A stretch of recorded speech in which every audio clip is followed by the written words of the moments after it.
Welcome to the Burn Your Mortgage Podcast, a Canadian real estate podcast that shows you how to pay off your mortgage sooner and live well while doing it. Now, here's your host, Sean Cooper.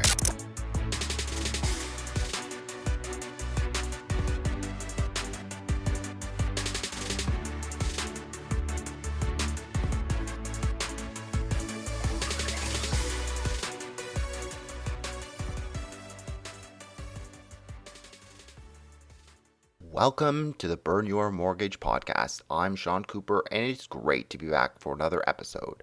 On today's show, I'll be talking to Stephen Trieu. Stephen is the mastermind behind the blog Young Investors.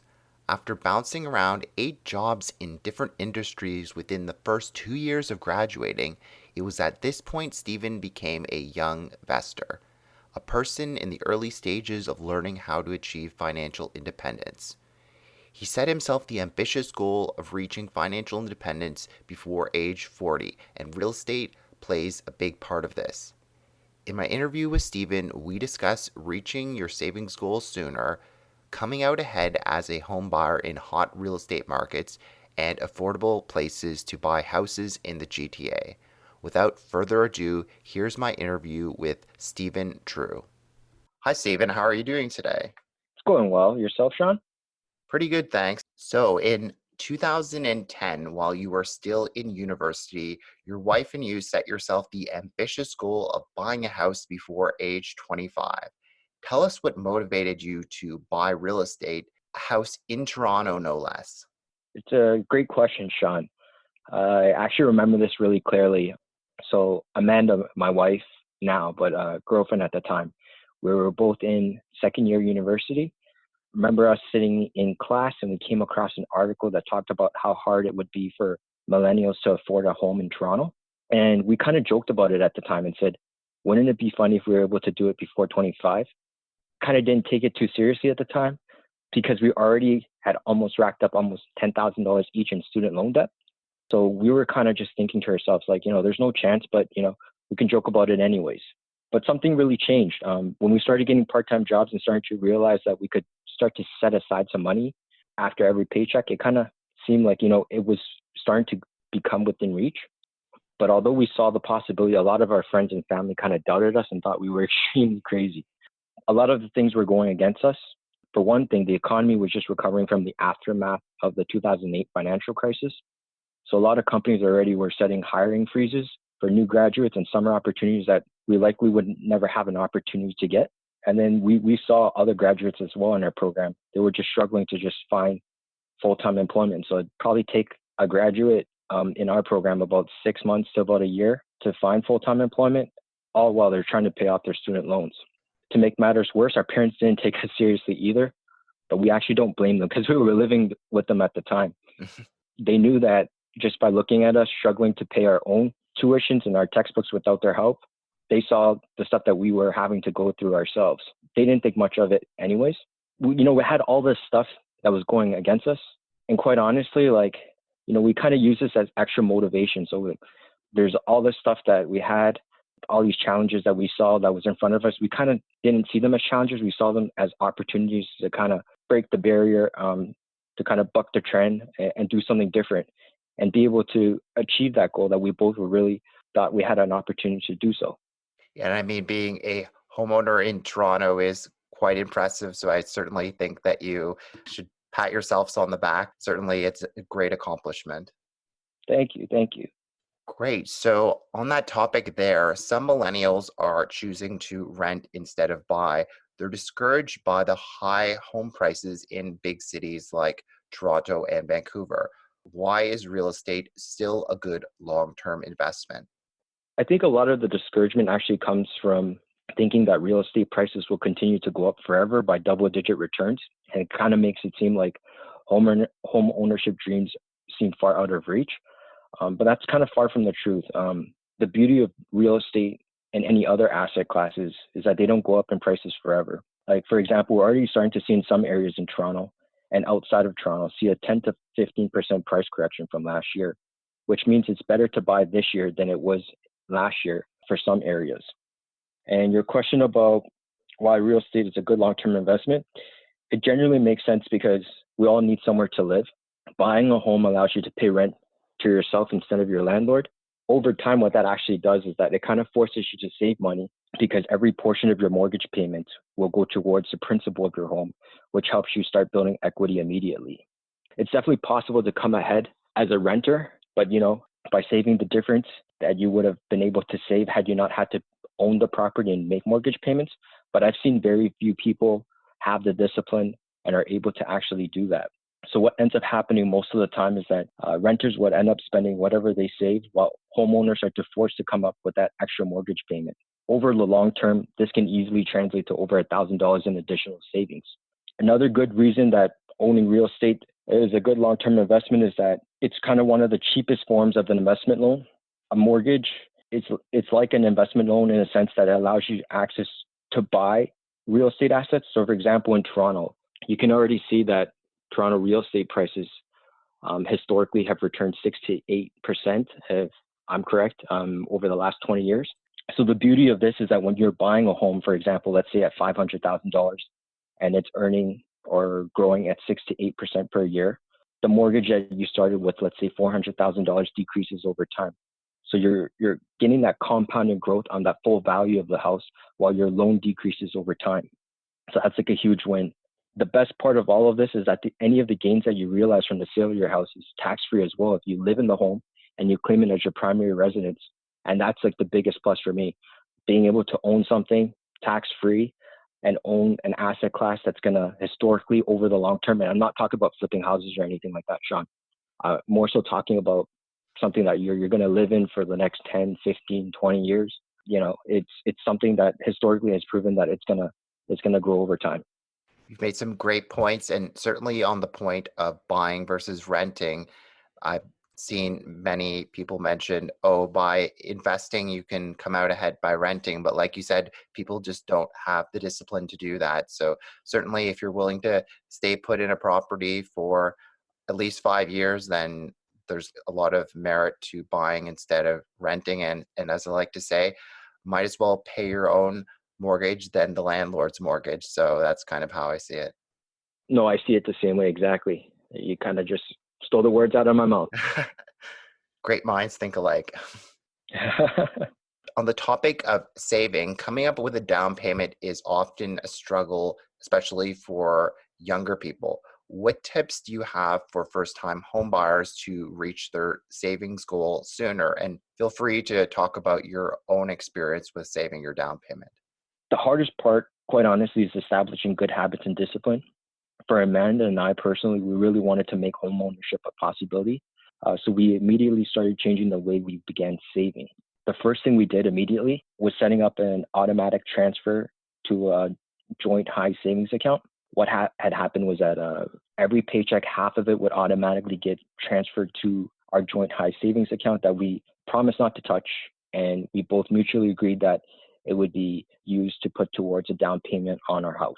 This was kind of one of the hardest things for us to do personally, because as we were saving, it reached a sizable amount, and we considered buying a car, taking a 1-month trip to Europe, and all this other fancy stuff that we considered doing, but we kind of resisted.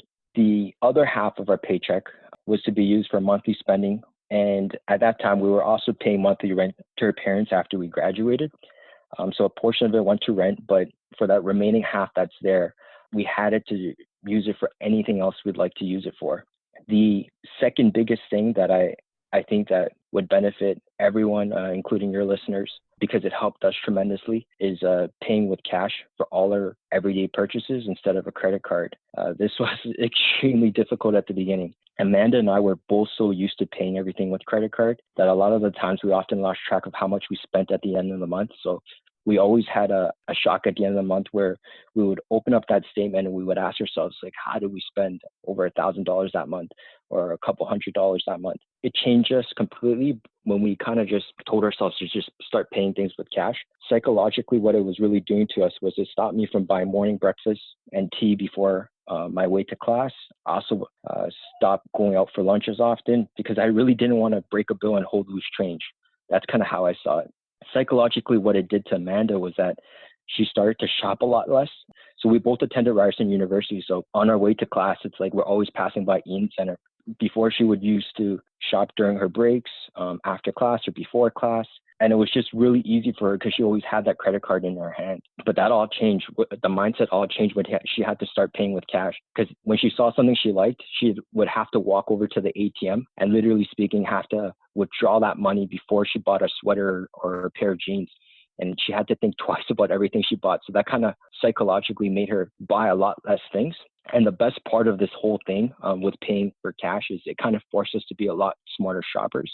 So we started doing things like we never done before: price matching, comparative shopping, buying the daily special for lunch or dinner so that we could kind of stretch our dollars further.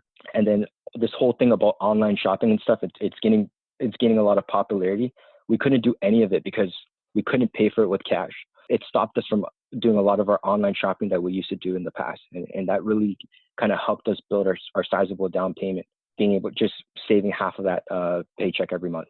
Those are some great strategies. I mean, as I mentioned in my book, there have been studies that say that when you pay with a credit card instead of with cash, you tend to spend over 15% more. So certainly speaking from personal experience, when I'm spending cash, there's a lot more pain than when I'm spending a credit card. They make it as easy as possible with PayPass and these other services where you tap your credit card. And those small things don't seem like much when you're tapping your credit card, but they can certainly add up to a lot of money at the end of the month. So certainly by paying in cash for certain things, I think that's a great piece of advice. With places like Starbucks, they make it as easy as possible to spend money with their app. But if you aren't careful, you can end up spending over $100 a month on Starbucks. And suddenly those $2, $3, $4 coffee trips add up to a lot of money.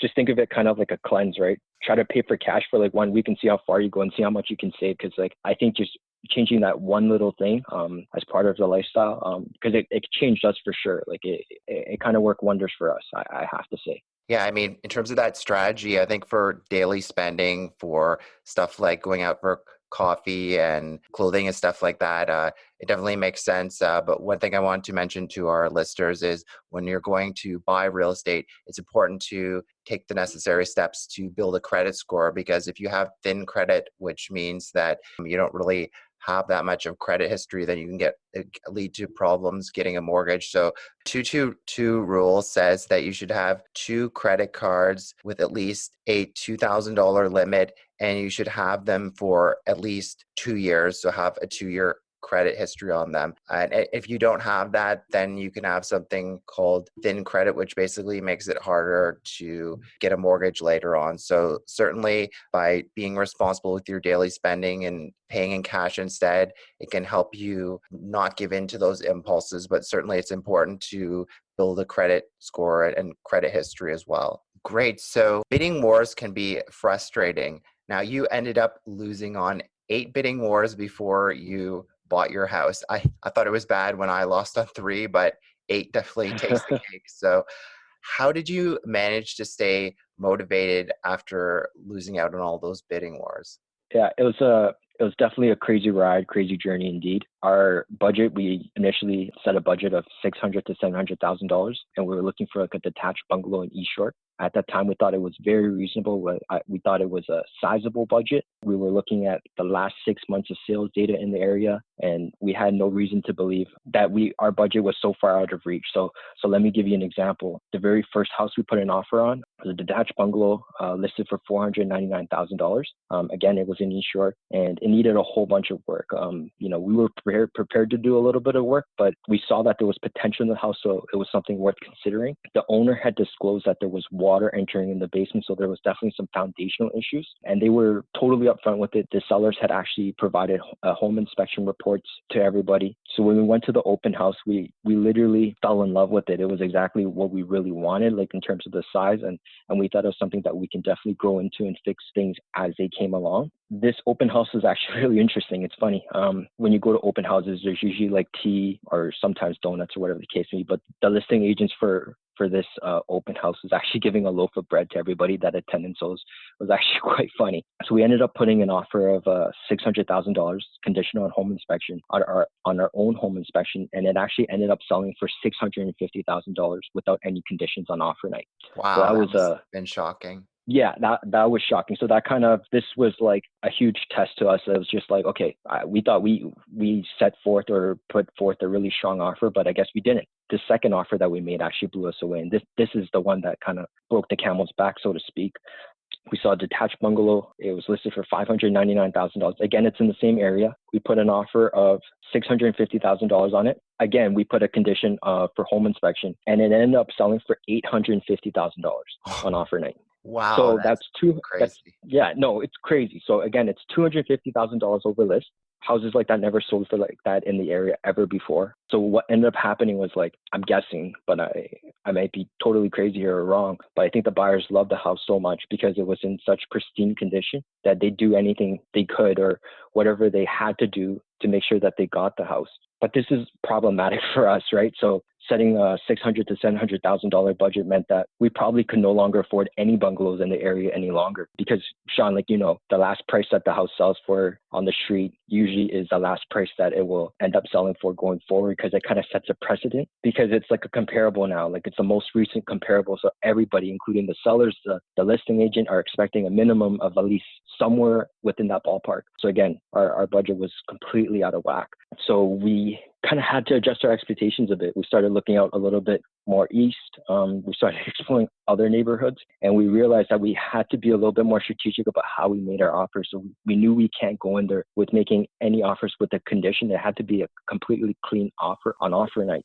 So what we actually started to do was that we started to look at houses before they actually had an open house, to kind of just give us a little bit of a leg up. We actually started to schedule home inspections before we put an offer on the house so that we could put clean offers. So if there was any concerns or anything like that, we could ask questions or raise it ahead of time. Something that we found really useful, and I think your viewers might find useful as well, is for us personally, like we kind of put offers on multiple houses and we had to do multiple home inspections. So what we did initially was that we kind of negotiated ahead of time with our home inspector. Originally, he was charging, I believe it was about $400 per home inspection. We kind of committed to doing 4 home inspections with the individual, and he said he would charge us $300 on a go-forward basis. So that was pretty sweet on our end. So I don't know if your viewers are going to be making multiple home inspections, but I found that kind of useful or helpful. That's a great tip. I didn't even think of that myself. That's under the assumption that you're going to be making multiple bids and putting offers on homes that you're not going to end up getting, right? So I don't think that's necessarily a good thing, but something that's worth considering, so to speak.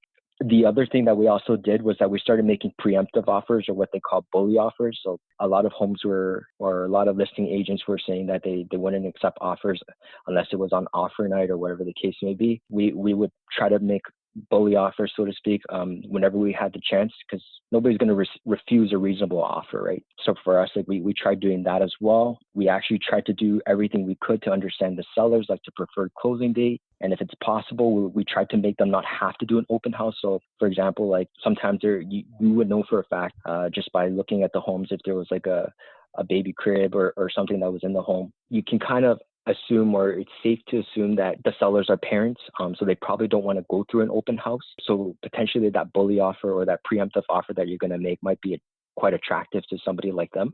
The other thing that we did to kind of refine our offer or kind of make our offer look a little bit more attractive was we asked to throw in, if we saw like a furniture or dining set or something that was in the home that we wanted to keep, we would ask that to be included in our offer as well. What that actually ended up doing was that we would revise our offer price accordingly. So we would kind of up it a little bit. So if there was going to be a dining set that we knew it was going to cost us $1,000, we might up the offer price by like $500. If there was like a gazebo that was there that we probably would end up buying in the near future, we would up it by another $500, for example. All this little stuff that adds up to kind of make the offer price look a lot more attractive than some of the other offers. The real thing, though, quite honestly, with you, is that even though it was a struggle throughout this entire process, we kind of try to keep our emotions in check. What we did was we were always looking at daily sold reports. So we saw that there were times where houses would sell for houses that we really thought that we had no shot at getting, and they ended up selling for a lot less than what we would be willing to pay for. So that was crazy. One of the things that we found was that we had to be patient. It's going to take a little bit of luck. We managed to buy a house somewhere within our budget, and it only took 8 tries to make it work. So we were extremely lucky, so to speak. And I'm just curious, how long did it take you to actually find a property in terms of months or years, and what strategy worked in the end on the property that you eventually ended up buying? I would say we probably spent a good 6 to 8 months seriously looking.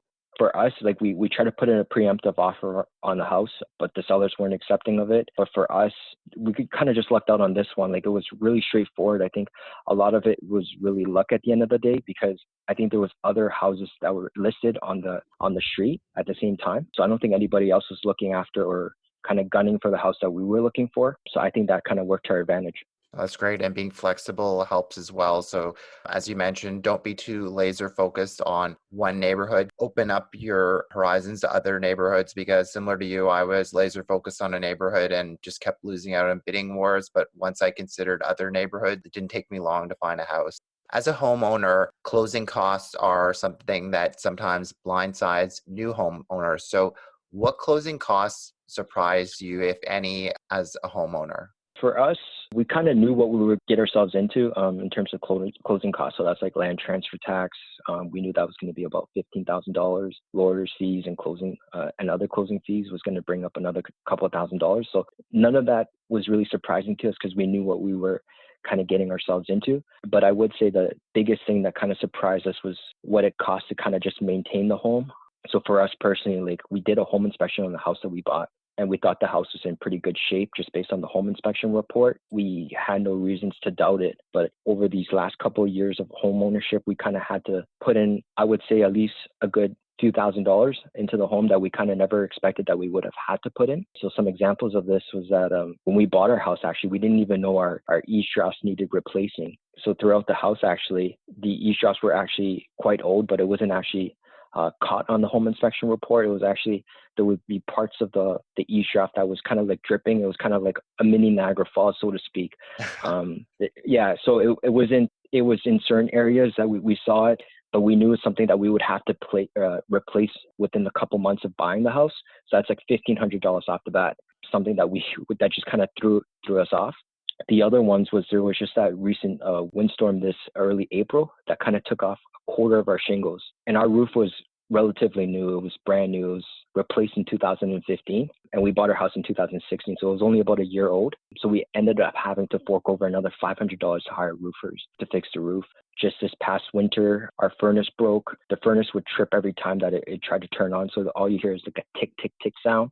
It was probably like minus 30 last winter when it happened. So we had to call the furnace guy over. That's like another $500. But the list kind of goes on. Like the last one, the one that really hurt us was that we bought the home thinking that the laundry machine and the dryer would have at least another few years of life in it, because at the time of the home inspection, it was working perfectly fine. But 6 months into it, those went out on us as well. Wow, both of them broke at the same time? The dryer was always kind of on and off. We knew there was something wrong with that, but we could live with it, because there was a lot of times we wouldn't use a dryer anyways. Mm-hmm. It couldn't do a full load in terms of the dryer. It would work with a little smaller load. But for the laundry machine, it kind of just took wind of it. So we thought it would be a time to kind of replace both the laundry machine and the dryer at the same time. So that kind of costed us like $1,500. So all in all, like you're thinking like, within the last 3 years, we kind of had to put in like almost, I would say $4,000 or $5,000 into the home, right? That was kind of shocking to us, just because we had that home inspection and we thought some of this stuff was really going to last a lot longer than it would have been what it was said in the home inspection report. Yeah, that's definitely true for myself as well, because my house got a pretty clean slate, but then my basement got flooded, my shingles got torn off, similar to you. So certainly there are a lot of surprises as a homeowner. So it's good to have emergency savings. And I'm just curious, when you became a homeowner, did you kind of keep a contingency fund of extra savings just to be able to pay for this expense? Like you didn't put every penny towards the down payment and deposit, did you? For our emergency fund, we always made sure that we had one. It's usually about 6 months worth of expenses. So we kind of just made sure that we always had that socked away in a high interest savings account, so that whenever we needed it, like for these instances, we would have it to access and kind of pay for things as an as needed basis. That's great. It's certainly better than using your credit card, that's for sure. Oh, definitely. Great. So your story, along with mine, was featured in Toronto Life magazine back in the summer.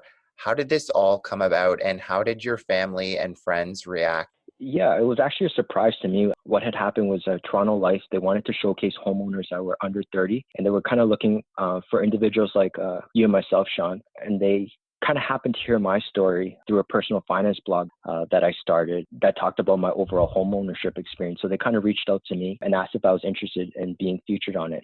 It was actually great for me, and I'm sure it was great for you as well, because I think it kind of hits me personally because we have friends and family, a lot of whom also are trying to get into the home ownership. And it kind of gave them a bit more inspiration and a lot of hope because, we had people around us that kind of felt like giving up and thought that, it'd be impossible. But I think our story or that article kind of gives that encouragement that, that home ownership dream is alive. It's still possible to afford a house in Toronto. So, I was just happy to be a part of it. And I was kind of honored to be featured with you and the rest of the group.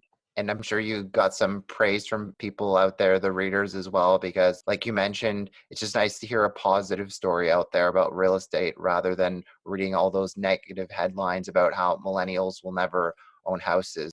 Always good to hear positive news. A lot of millennials are choosing the condo lifestyle often in the downtown, but you went with a house in the suburbs. Talk about why you chose to live in a house instead of a condo, and what are some of the pros and cons of suburban living? We really wanted to own a piece of land and have our own space. We were really looking for a detached bungalow, and it kind of gave us the best of both worlds. So something in the middle of a condo and a detached two-story house. So a detached two-story house would be kind of too big for us, but a condo wouldn't give us the privacy or space that we really wanted to have. For Amanda personally, she was totally against living in a condo because she was living in at the condo at the time already with her parents. She had like the worst experience ever. Like she had loud neighbors. So she had a neighbor next to her that had a dog that barked throughout the night. And then she had a neighbor that was right above her unit that worked out every night at 9 o'clock on a treadmill and was using dumbbells. And you can hear all this banging, loud running sounds from the treadmill and the machine. And you can hear the groaning. So you can imagine the thought of living in a unit where, the walls are kind of razor thin and you're able to hear the neighbor next to you. That's not something that we kind of wanted to get ourselves into. On top of that, we actually couldn't accept the fact of paying like $500 to $600 a month on maintenance fees to maintain common areas and amenities we will likely never end up using anyways. For us, it was kind of hard to swallow. And that's one of the reasons that we actually didn't end up considering condos in the first place. We always felt that, we could do a better job ourselves managing the property if we saved that extra $500 to $600 a month ourselves. So at the end, we did offer that detached bungalow because we wanted that greater flexibility. We wanted to have that option in case we do outgrow our house, we would have the flexibility to add an extension or to rebuild on top of our existing home. And the major thing for us is we really wanted to have a garage, a backyard, and some outdoor space for us to enjoy in the summertime. So these were things that, the condo option definitely wouldn't allow us to have. This is one of the reasons why we did decide to go for the detached bungalow. It really gave us the best of both worlds. Those are some great points, and certainly the maintenance fees and condo board politics are one of the not so fun part about dealing with a condo. So certainly if you're buying a condo, do your homework, and if you're buying a condo that's a resale one, find out who your neighbors are and perhaps go there when their guard is down on a weekday evening, because you don't want to be surprised about stuff like that once you've already moved in and realized, like you said, that the walls are paper thin and you can hear everything in your unit. Exactly. So you bought your home in Scarborough. Scarborough has unfairly gained a negative reputation over the years. Why is Scarborough a good place to invest in real estate? What are some of the myths that you've heard about Scarborough? So for me personally, I was born and raised Scarborough my entire life. So for me, right off the bat, Scarborough is a great place to live. But I'm going to be completely unbiased in this case and just be devil's advocate for 1 second. Looking around in Toronto in general, if we're looking at areas or homes in Toronto right now, Scarborough actually has large lots. So if you're looking for a detached bungalow, Scarborough is one of the most affordable spots right now in Toronto. So fundamentally, it makes a lot of sense. To give you an idea on size, a typical detached bungalow in Scarborough has a 40 feet frontage and a 100 to 150 feet depth. And that's enough to build a 2-story double garage house, right? So there's a lot of potential there already. So you can already see it with a lot of houses in parts of Scarborough where there's a lot of rebuilding that's being done. And you see these massive 2-story garage homes being built already. And if you start thinking about the restrictions on development in the city, there's solid fundamentals to support strong price growth in Scarborough over the long term. A lot of the condos, if you think about it, that are being built in the city or in the downtown core, they're about 1 to 2 bedrooms. There's kind of little thought given to family-sized condos. So my guess in the next 10 to 15 years, a lot of people will kind of outgrow their condos and need to move out. And Scarborough looks like it's going to be a close or a preferred alternative or option for them when the time comes. And in terms of pricing, like when I was talking about that earlier, Scarborough is kind of like the only area left where you can buy detached bungalow in the city for under $700,000 within minutes to a TTC subway station. So for me personally, I actually work near the Eaton Center and I live near Warden Station, and I can actually get to the Eaton Center in under 40 minutes. I can drive there in less than 20 minutes. So it's just such an attractive option if somebody or your viewers are looking for an area where they can actually see themselves there for long, be able to potentially start a family and outgrow their space, but have that potential to kind of build in an extension or to kind of rebuild on their existing property. It gives them that option there as well if they do decide to do that. There's always this myth or reputation that Scarborough's ghetto or dangerous, and a lot of that is a lot of misunderstanding. When looking at the sheer size of Scarborough compared to the other cities in Toronto pre-amalgamation, Scarborough actually covers a lot of space. When you start thinking about it, like any city, there's going to be areas within the city where there's a higher concentration of crime, and Scarborough's no exception. There's going to be areas within Scarborough that have lower rates of crime and higher rates of crime. Picking an area or a desirable area, you just have to be patient and do your research and look for areas where there's less crime that occurs there, if that's something that's a concern. The other thing that I would actually add as well is like this negative reputation about Scarborough is, I personally think it's unfounded, and the media deserves a lot of the blame. For example, Jane and Finch is an intersection in North York, but we'll never say North York is dangerous, and I don't know why. However, when something happens in Scarborough, you'll hear the media say that something happened in Scarborough and not name the actual intersection itself. So I think it kind of works to my benefit at the end of the day, or our benefit, Sean, because I also know that you own a home in Scarborough as well. If that's what's keeping prices low in Scarborough, then I'm happy for it, because it kind of worked out for me, because I was able to buy a detached home in Toronto, even though Scarborough is in Toronto. So kudos to us. Yeah, and as you mentioned, certainly Scarborough's like any other city. It has good parts and bad parts. I can say firsthand from the area that I live in, Scarborough Southwest. I mean, there are houses that are worth a few $1,000,000, some houses that are worth almost $5 million. So I'm in one of the most affluent areas. But as soon as I tell somebody that I'm in Scarborough, it's like one of my relatives have passed away. They feel sorry for me, which I don't think should be the case, because Scarborough's still a great city and it has some great pockets throughout. It's just unfortunate that it's gained that reputation because of the media over the years. So certainly if you're looking for an affordable place to buy a detached home, I certainly would consider Scarborough. It's one of the more affordable areas of Toronto. Now, similar to me, you also strive towards financial independence. What does financial independence mean to you, and what are the steps you're taking in order to achieve it, and how can others follow in your footsteps?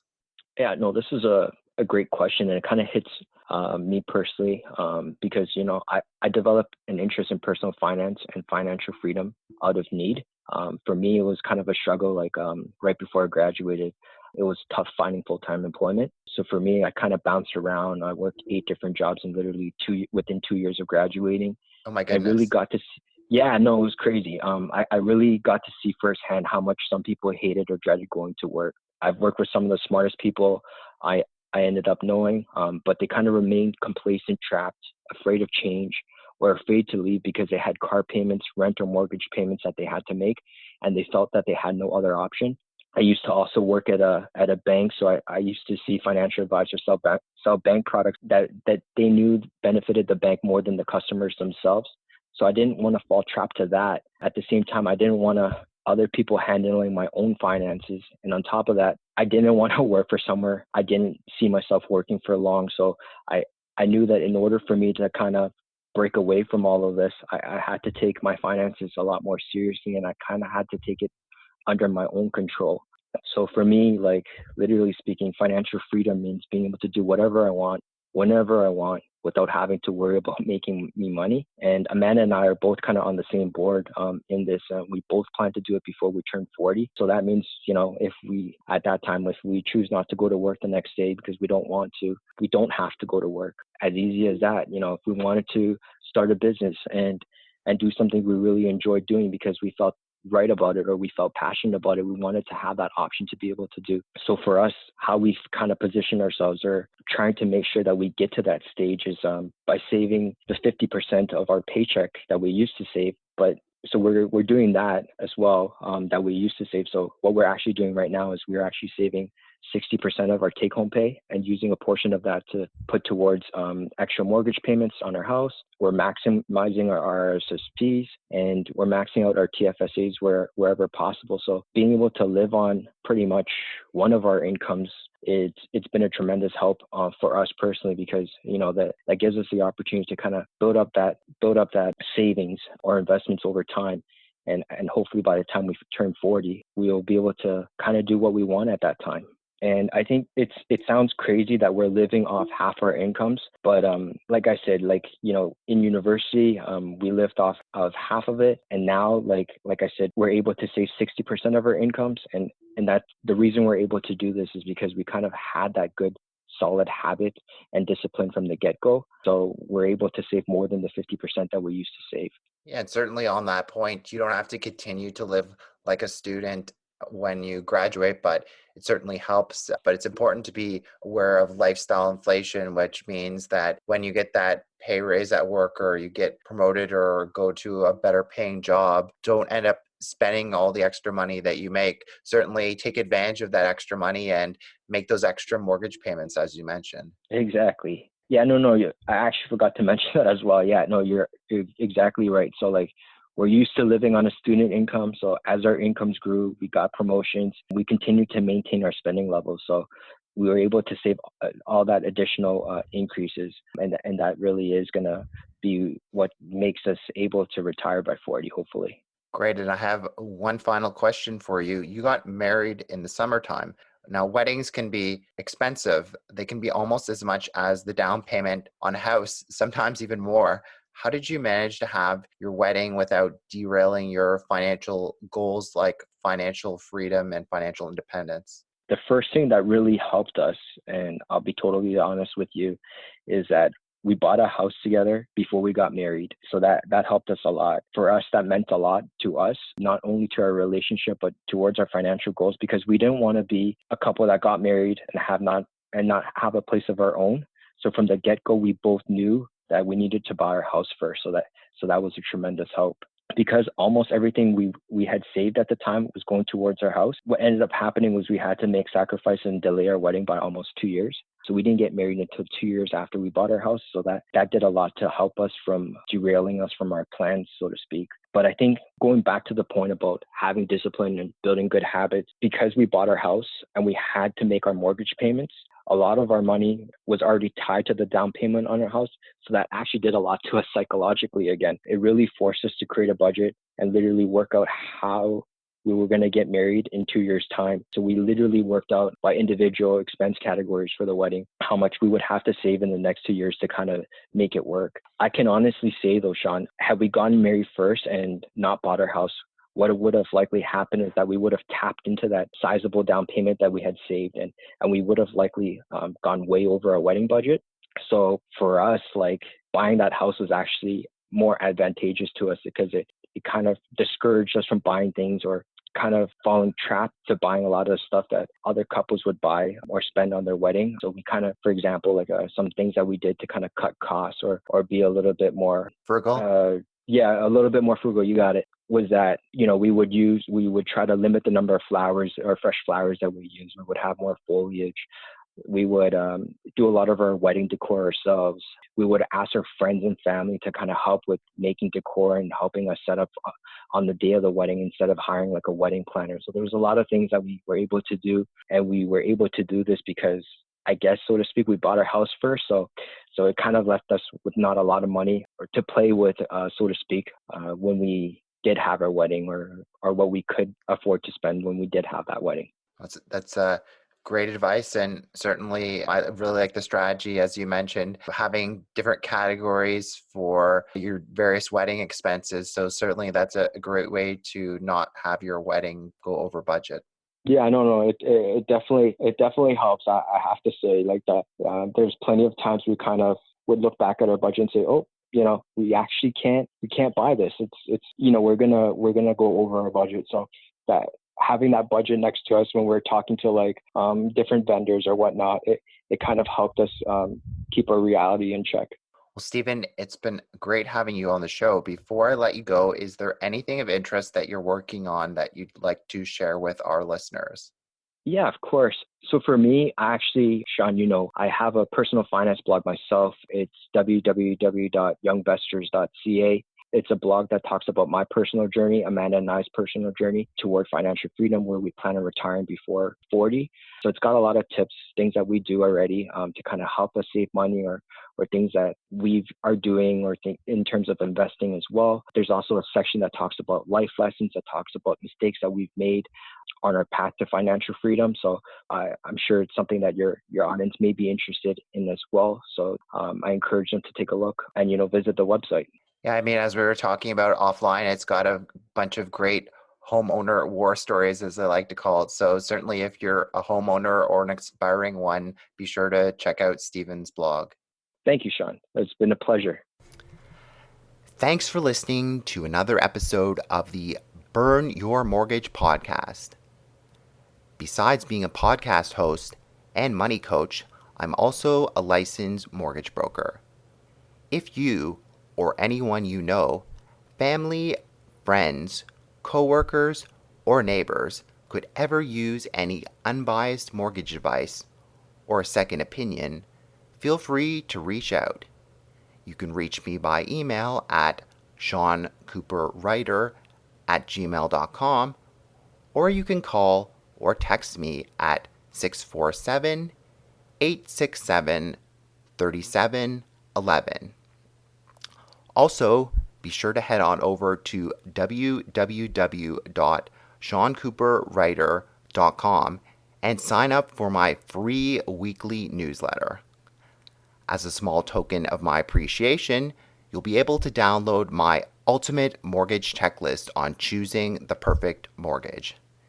You can also sign up for a free one-on-one 15-minute money coaching consultation with yours truly.